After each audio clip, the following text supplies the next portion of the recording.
तो पॉलिटिक्स में जाती है। अच्छा, इंसान ये इन लोगों से बचने के लिए या परमात्मा से कैसे पावर ले और क्या करे वो, तो अपने आप को सेव कर पाए इन रावणों से या इन नेगेटिव सोल्स से? जैसे नेगेटिव आत्मा है, जो आसुरी वृत्ति वाली आत्मा है, जो रावण वृत्ति वाली आत्मा है, आज सारी धरती पर भी रावणों का राज है।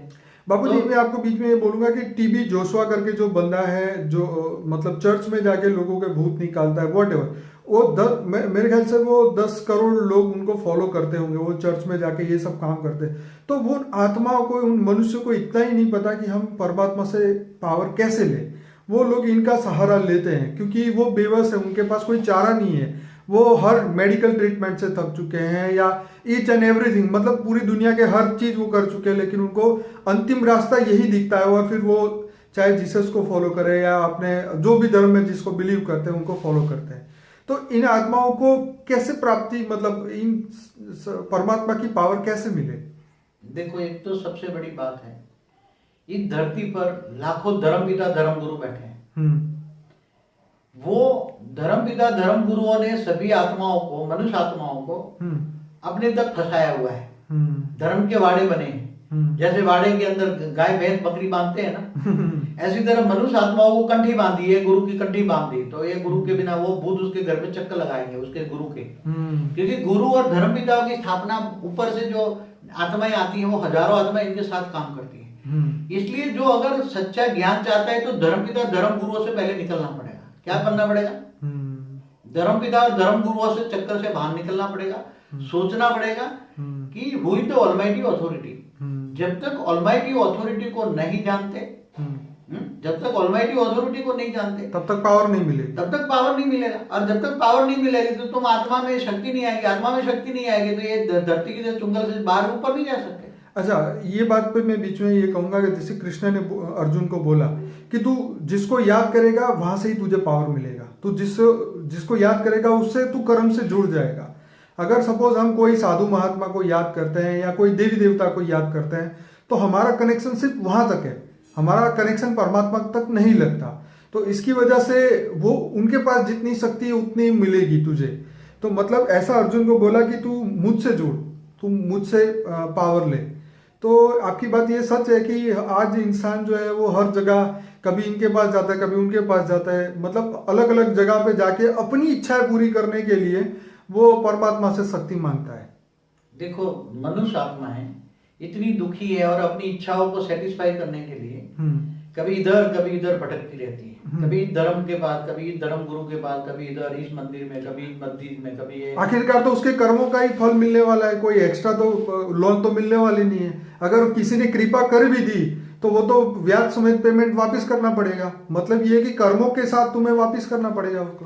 पहले तो है कि मनुष्य कर्मों की थियरी को तो जानता है, ऐसा नहीं है कि मनुष्य, हर कोई मनुष्य कर्मों की थियरी जानता है। मगर जब संचित कर्म आते हैं, कई जन्मों के संचित कर्म अंतिम जन्म में आते हैं, मनुष्य अवतार में आते हैं, तो कई जन्मों के संचित कर्म आते हैं, तब आत्मा ऐसे दुखी हो जाती है, इतनी दुखी हो जाती है। और दुखी हुई आत्मा एक छोटी सी चीज का भी सहारा लेते, कोई भूत को याद करती, भूत के पास क्यों जाती, भूत निकालने के लिए पास क्यों जाती?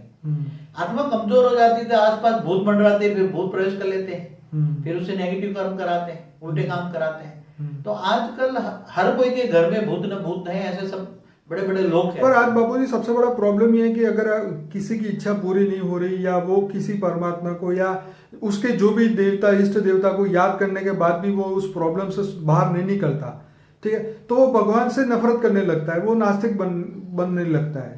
तो जो जिसके पास जहां भी वो आत्माएं अपना इष्ट देव समझ के जिसको याद कर रही हैं, जिसको भी याद कर रही हैं, चाहे किसी को भी याद कर रही हैं इष्ट देव समझ के, अब जिसको याद कर रही हैं इसके पास पावर ही नहीं है। जो मर कर गया वो बन गया भूत। अब तुम भूतों को, भगवान ने, कृष्ण ने अर्जुन को क्या कहा, तुम भूतों को याद करोगे तो भूतों को पाओगे, मुझे याद करोगे तो मुझे पाओगे।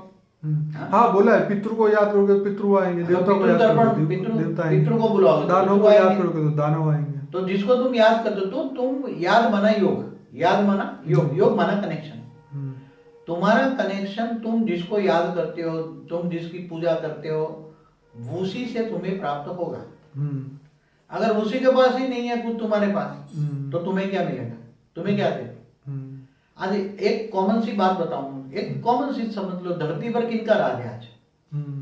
धरती पर पहले, आज से 5000 साल पहले, जब महाभारत से पहले आदि सनातन देवी देवता धर्म का राज था। क्या था?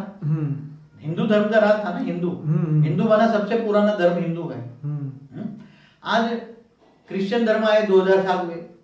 नहीं बाबूजी, ये धर्म परिवर्तन क्यों हो रहा है? नहीं, वो तो बात सही है, वो तो मुद्दा हमें छेड़ना ही नहीं है। हमें, हमारा प्रश्न ये है कि जैसे मैंने आपको पहले लास्ट वीडियो में बोला था कि हिस्ट्री टीवी वाले बोलते हैं कि उनके जो यीशु से पहले 36,000 साल तक वो लोग जो जीते थे, इसको अनुनाकी बोलते हैं, या उनके बहुत सारे अफ्रीका के है। तो कहने का मतलब वो लोग थे, या हमारे जो देवी देवता थे वो पहले आए, या वो लोग पहले आए? और क्या ये 36,000 साल जीने वाली जो बात है वो सही है या क्या? एक बात बताऊं, यीशु ख्रिस्त से पहले अनेकों अनेक मैसेंजर आए धरती पर। बहुत, अभी तो मिलता है करोड़ों साल, जब से ये धरती बनी है तब से ऊपर से मैसेंजर आए, आज के नहीं आ रहे। ओके। हमारे, और कहते हैं हमारे पूर्वज भी मैसेंजर थे, ऊपर से आए हैं, एलियंस थे, हम भी एलियंस हैं, और धरती पर आज भी एलियंस आ रहे हैं। तो ये धरती पर 4 युग होता है, सतयुग होता है। तो सतयुग में जो भी ऊपर से आए या नीचे आए, जो भी धरती पर मनुष्य थे, उसकी आयु भारत हिंदू शास्त्रों में आयु 50,000 साल है। कितनी? आत्मा की आयु। अच्छा, नहीं, शरीर की आयु। अच्छा, शरीर की आयु, आत्मा की आयु नहीं। आत्मा तो अविनाशी है। ठीक है। शरीर की आयु, सतयुग में शरीर की आयु 50,000 साल होती है। नहीं, आपने एक बताया था कि एक जो ऋषि मुनि थे उनकी आयु थी ब्रह्मा का एक दिन, क्या नाम था? मार्कंडेय जो ऋषि था, उन्होंने, उसकी आयु ब्रह्मा के 15 दिन तक थी। ओके। तो ब्रह्मा का एक दिन रात होता है। मतलब वो शरीर की आयु थी या आत्मा की आयु? वो तो शरीर छोड़ के चले जाते थे। हाँ, फिर तो तो आत्मा की आयु। जब यहाँ धरती पर अर्ध प्रलय होता है, तो वो तो शरीर छोड़ के फिर ऊपर ब्रह्मापुरी में चले गए, तो वो बच गए ना। वो तो आत्मा की आयु बताई। आत्मा की आयु। ब्रह्मा का 15 दिन माना कितना हुआ? ब्रह्मा का एक दिन रात माना 8 अरब 64 करोड़ साल। ओके। तो 8 अरब 64 करोड़ साल को तो बाबूजी ये बताइए कि इतने समय तक जब आत्मा शरीर लेती है, छोड़ती है, जन्म मृत्यु के चक्र में रहती है, और ये जो भी कर्म इकट्ठे करती है इनफाइनाइट समय के, अब इन कर्म जब उसके सामने आते हैं, अच्छे या बुरे, तो यहाँ वो सुख भी भोगती है, दुख भी भोगती है। तो रियलिटी में इन सबसे ऊपर कैसे निकला जाए, सुख दुख से ऊपर? देखो, सीधी सी बात है, आत्मा अपना कर्मों का हिसाब किताब धरती पर आकर सुख या दुख भोगती है। जैसे कृष्ण ने ये बात पे बोला था कि हे अर्जुन, तू परम तत्व को सूर्य की भांति प्रकाशित कर अपने अंदर, तो तू परम पद को प्राप्त करेगा और जीवन और मृत्यु के चक्र से ऊपर चला जाएगा। तो ये कहाँ जाने की बात थी? ये 3 लोक क्रॉस करने की बात थी, या कौन से लोक में जाने की बात थी? देखो, एक बात सुनो। जो कृष्ण अवतार है या राम अवतार है, वो किसका अवतार था? पहले तो समझो। और जो भगवान थे वो विष्णु या शिव के अंश थे। भक्ति मार्ग वाले विष्णु कहते हैं, और ज्ञानी लोग उसको परब्रह्म कहते हैं। परब्रह्म का अवतार था राम और कृष्ण। तो परब्रह्म क्या? इस ब्रह्मांड का जो परब्रह्म है शिव, वो निराकार कहाँ रहता है? परम धाम में। तो परम पद तो परम धाम में मिलेगा ना। हाँ, ठीक है। तो परम धाम में जाने के लिए उसने क्या बोला? तुम सूर्य की भांति परम तत्वों को याद कर। हाँ, सूर्य की भांति परम तत्वों को प्रकाशित कर। जैसे सूर्य है, सूर्य की तरह परम तत्वों को याद कर। तो जैसे सूर्य तत्वों का है, अग्नि तत्व का है, क्या है? अग्नि तत्व का, सही है। ऐसी तरह सूर्य, परम तत्वों का सूर्य को याद कर। मैं कैसा हूँ? निराकार। मैं कैसा हूँ? निराकार।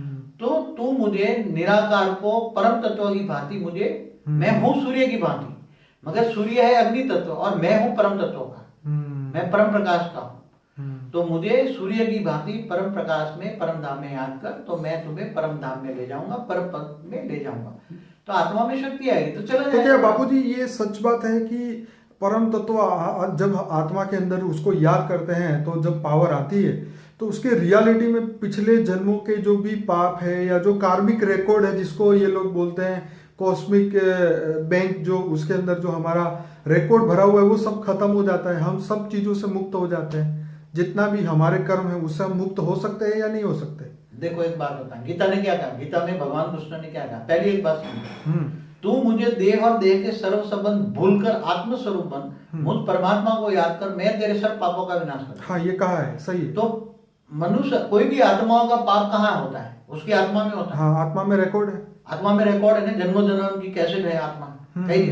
कई बेहिसाब समय की रिकॉर्ड है उसमें। तो पाप भी, अच्छे कर्म या बुरे कर्म, उसमें रिकॉर्ड है।